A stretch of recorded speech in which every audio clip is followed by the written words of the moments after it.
తీర్థయాత్ర కార్యక్రమానికి స్వాగతం. కలౌ వెంకటనాయకః.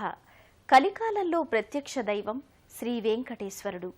వేదాలే శిలలైన శేషాద్రి శిఖరాలు యుగాల కొద్దీ కన్న శిల్ప స్వప్నాల ఫలితంగా కళాత్మకంగా రూపొందిన రత్నాల రాశి శ్రీ వెంకటేశ్వరుడు. తపస్సులు తరులై ఒంటికాలి తపస్సు చేసి కంటి కగపడని వైకుంఠవాసుని ప్రత్యక్షం చేసుకున్న సిరులే శ్రీపతి సప్తగిరులు. అల్లంత దూరంలోని స్వామిని ఇల్లంత చేరువలో నిలుపుకుని పూజించి పులకించాలన్న భావంతో యానం వాసులు రూపొందించుకున్న ఆలయం మీసాల వెంకన్న ఆలయం. పాండిచ్చేరికి చెందిన యానంలో 6వ శతాబ్దిలోనే నిర్మితమైన శ్రీ వెంకటేశ్వరుని ఆలయాన్ని నేటి తీర్థయాత్రలో వీక్షిద్దాం రండి.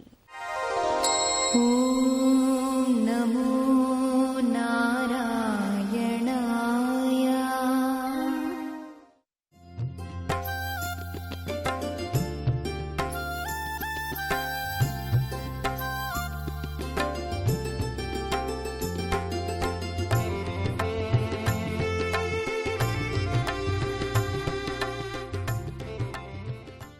స్వామివారి ప్రధాన ప్రవేశద్వారం రహదారి మీద దర్శనమిస్తుంది. ప్రాకారకుడ్యం ప్రక్కనే ఉన్న ద్వారం గుండా భక్తులు ఆలయ ప్రవేశం చేయగానే లోహకవచ ధ్వజస్తంభం చక్రాంకిత శీర్ష భాగంతో రంగులు దిద్దుకున్న పీఠ భాగంతో దర్శనమిస్తుంది. ఎదురుగా 7 ద్వారాలతో అలరారే ముఖమండపం ప్రవేశద్వారం పైభాగాన శ్రీ వెంకటేశ్వరుడు సర్వాలంకార శోభిత సహజ సిద్ధ స్వరూప దివ్య సౌందర్యంతో భక్తులను ఆహ్వానిస్తుంటాడు. శ్రీ వెంకటేశ్వరుడు కొలువుదీరిన ప్రధాన విమాన గోపురం ముఖమంటపం కంటే ఎత్తుగా సప్తవర్ణాల ఇంద్రధనస్సును దించి ఆలయ శిఖరంగా మలచినట్లు మనోహరంగా ఉంటుంది. ఈ గోపుర సోయగాలను ఆగమశాస్త్ర సహిత శిల్పకళా విలాసాలను తన్మయత్వంతో దర్శించుకుంటూ భక్తులు స్వామివారి గర్భగుడిలోనికి మూల విరాట్టును దర్శించుకునేందుకై చేరుకుంటారు.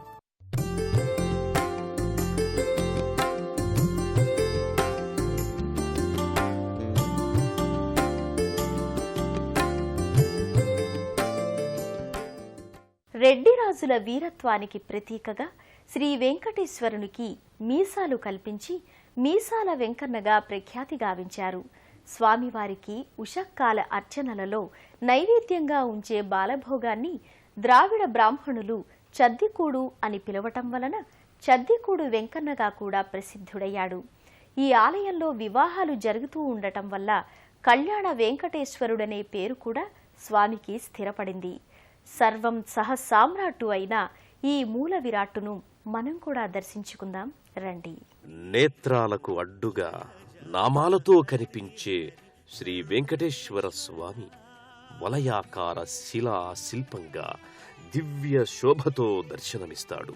శిలాశిల్పిత మకుటం, సింధూర తిలకం, వక్షోజ శిలాహారాలు, మలచిన భుజకీర్తులు అన్నీ కలిసిన ఒక దివ్యమంగళ మూర్తిగా స్వామివారు మనకు సాక్షాత్కరిస్తారు. రజత కిరీటం, లోహమయమైన మీసాలు అమరిన స్వామిది ఒక వినూత్న శోభ. తులసి పచ్చని మాల, చేమంతుల హారం, బంతిపూల దొంతర, రంగురంగుల పూలహారాల మధ్య బహువర్ణ పాలపుంతల వలయం మధ్య పరబ్రహ్మ పరమాత్మ కొలువు తీరినట్లు దర్శనమిస్తాడు స్వామి.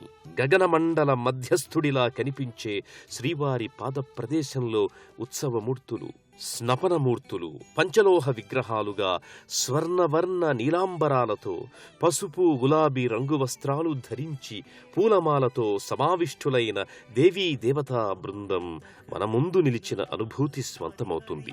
భక్తులు ఒక వినూత్నమైన భక్తిభావ బంధురమైన మందిరంలోకి ప్రవేశించిన అనుభూతికి లోనవుతారు.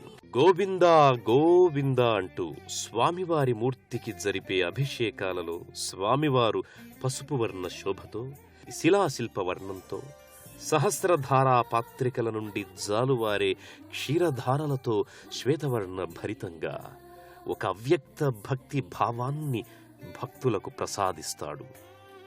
తులసిమాల, శ్వేతకౌపీనం ధరించిన స్వామి అభిషేకాలను అందుకుంటాడు. అర్చక స్వామి ఓం సత్యనారాయణ, ఓం బ్రహ్మనారాయణ, ఓం వెంకటనారాయణ అంటూ వేదమంత్రాలతో స్వామివారికి జరిపే క్షీరాభిషేకం, దధ్యభిషేకంతో పాటు తేనె, పసుపు, చందన చర్చల్ని బారులు తీరిన భక్తులు తిలకిస్తారు. స్వర్ణవర్ణ సింహతోరణం కింద తన భక్తులందరినీ చూడడానికి విశాలంగా విచ్చుకున్న సుందర నయనాలతో స్వామివారు అభిషేకాలను అందుకునే దృశ్యం నేత్రానంద పర్వం.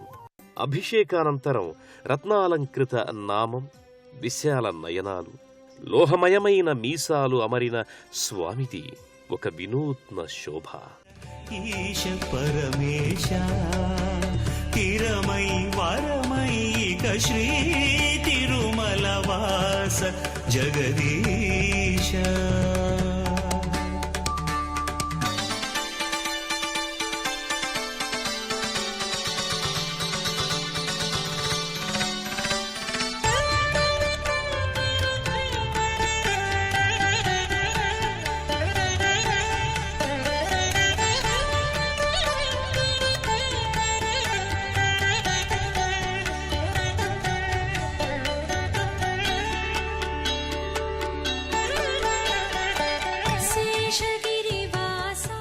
ప్రధాన ఉపాలయంగా భాసిస్తున్న అమ్మవారిని పద్మావతి అని, లక్ష్మీదేవి అని పిలుస్తూ ఉంటారు. అలర్మేల్ మంగ అంటే పద్మావతి అనే అర్థం. పద్మపీఠికలో కొలువుండు పద్మగంధి అయిన అమ్మవారు పద్మవదన, పద్మనయన, పద్మహస్త, పద్మపాద, పద్మాలయ. పద్మాల కాళ్ళు బురదలో ఉన్న కళ్ళు మాత్రం ప్రచండ భానుమండలం మీద నిలిచి ఉంటాయి. నీటిలో ఉన్న తడిని అంతటినీ తామర పూల ఉన్న చోటు నుండే ఉన్నతంగా ఎదగాలని, నరుడు హరి కృపకు పాత్రుడు కావాలని మౌన సందేశం ఇస్తున్న లక్ష్మీమాతను మహిళలు విశేషంగా దర్శించుకుని ధన్యులవుతుంటారు.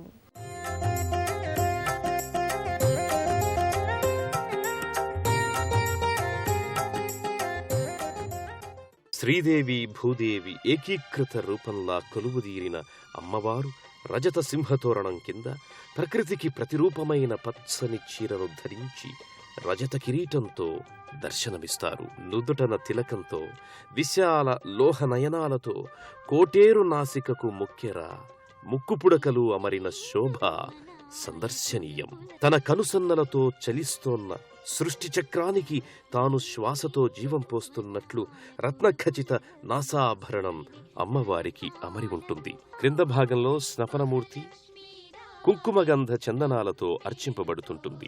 అరుణవర్ణ స్తంభాలతో అలరారే ద్వార ప్రదేశానికి ఆవల నిలిచిన భక్తులు అమ్మవారి హారతిని, ప్రసాద సాధువాదాల్ని అందుకుంటూ ధన్యత చెందుతుంటారు.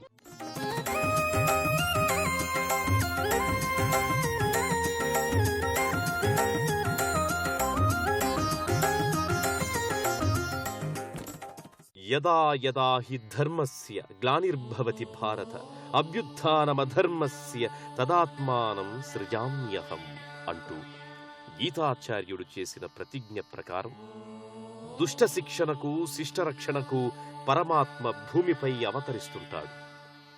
అలాంటి కాలానుగుణ, దేశానుగుణ, సమయానుకూలంగా అవతరించిన దశావతారాలు వరుస క్రమంలో ఆలయం లోపలి కుడ్యం మీద చిత్రితమై కానవస్తాయి.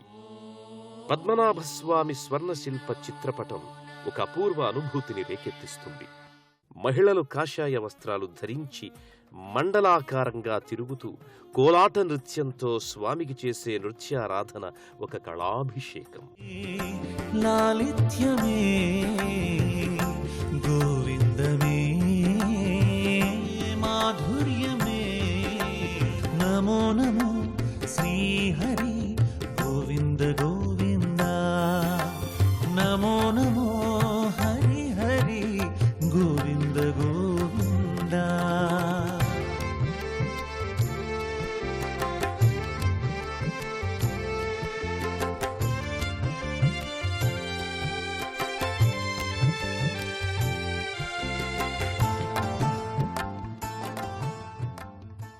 మనలోని అశాంతులను, నిరాశ నిస్పృహలను దూరం చేసి జీవితానికి ఒక అర్థాన్ని, పరమార్థాన్ని ప్రసాదించగల ఆలయాల సందర్శనం బహుళార్థ సంసిద్ధికి మూలం అని యానాం మీసాల వెంకన్న ఆలయ సాక్షిగా విశ్వసిద్దాం.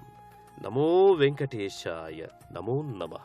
వెంకన్నబాబు ఆలయం అని ప్రేమగా భక్తిగా పిలుచుకునే యానాం భక్తులు తాము నమ్మి కొలిచే అమ్మవారికి 108 కాసుల స్వర్ణహారం, 1/2 కిలోల వెండి చీరను అలంకరించుకుంటున్నారు.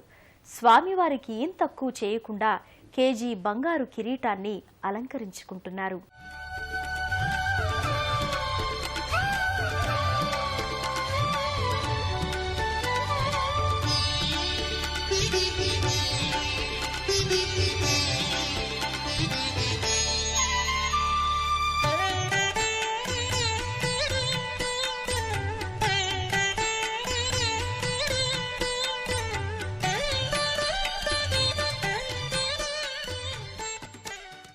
శ్రీ వెంకటేశ్వరుడు తిరుమల వాసుడే అయినప్పటికీ ఊరూరునా వాడవాడనే కాదు, దేశ దేశాల్లో కూడా అవతరిస్తున్నాడు.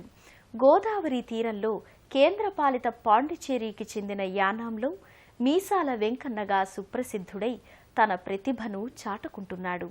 ఆ స్వామితో పాటు కొలువుదీరిన దేవేరి శ్రీదేవి కరుణాకటాక్ష వీక్షణాలు మనందరి మీద కురియాలని ఆశిద్దాం.